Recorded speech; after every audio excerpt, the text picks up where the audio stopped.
asalaamaaleykum wa rahmatulah mbokk mi ñoo ngi nii bu baax di leen ziara di sàkku ci yow bu dee gën nga ci seen bi dafa Al Manaan TV nga abonné te ba si cloche de notification bi ngir bépp vidéo boo xam dugal nañ ko rawal boobu ci njëkk a jot te di ko yaatal baax a baax jaa ngeen jëf.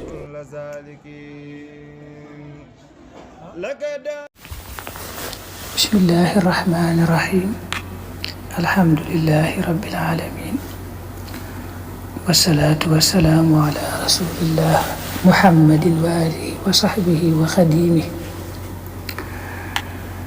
bokk yi kon nu dellu si ci xadiisu ñeenteel. xadiis bii nag mooy tëj bunt bi ñu nekk di baabu fadlil bukaa min xashyatillah. xadiis bi moo ci mujj nu jàll ci beneen bunt bu soobee yàlla.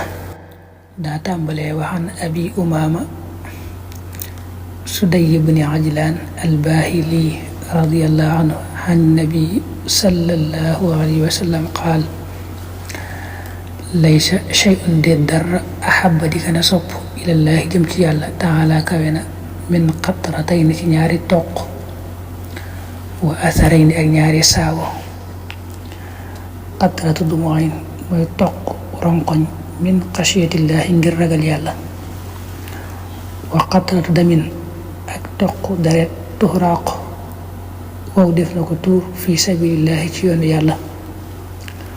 wa amal asaraani ndaal ñaari saawo ya fa asarun mooy saawo fi sabilillahi ci yoonu yàlla taala kawe na wa asarun ak saawo fi faridatin ci farata min faraidillahi ci farata yàlla yi taala kawe na rawahu tirmidiyu wa qaala xadiisun xasan. xadis bi kañ nga dàkkantele abu umaama mu tudd Suday ibn Ajlaan moo ko nettali. dana ko yàlla doole gërëm moo ne yonente bi sallallahu alayhi wa sallam daa waxoon ne xeeti toq yëpp ñaari toq yi la ci yàlla gën a bëgg. mooy am na ñaari toq yoo xam ne ñoom la yàlla gën a bëgg ci xeeti toq yëpp.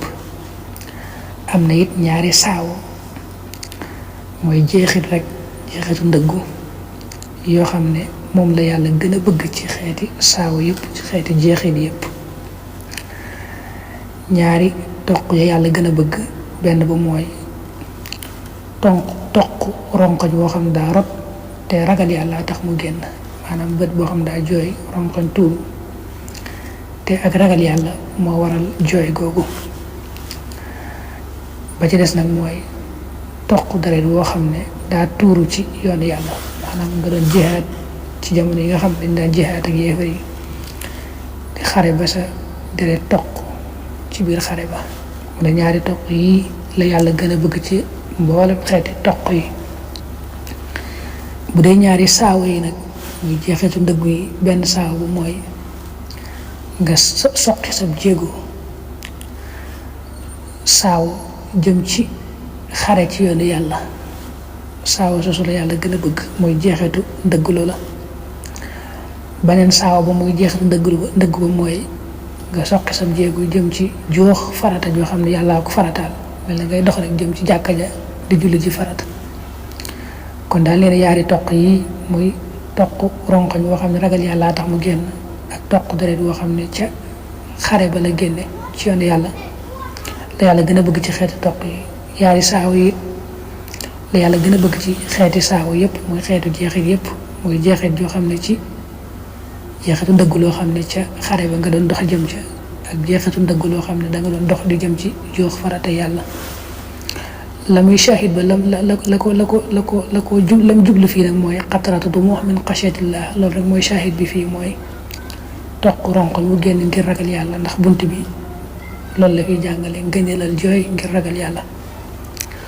wa fil baab bi nekk na ci bunt ba ahadisun ay ahadis kasira ji bari, minha bokk na ci yooyu hadisul Irbaad ibn Saariya radiyallahu anhu qaala waxoon na ne waadana waaroon nañu rasulullahi yonente bi yàlla bi sallallahu alayhi wa sallam maw'izatan ak waar wajilat goo xam ne jàq na minha ngir moom alqulubu xol ya wa darafat te tuur minha ngir moom aluyuunu bët ya.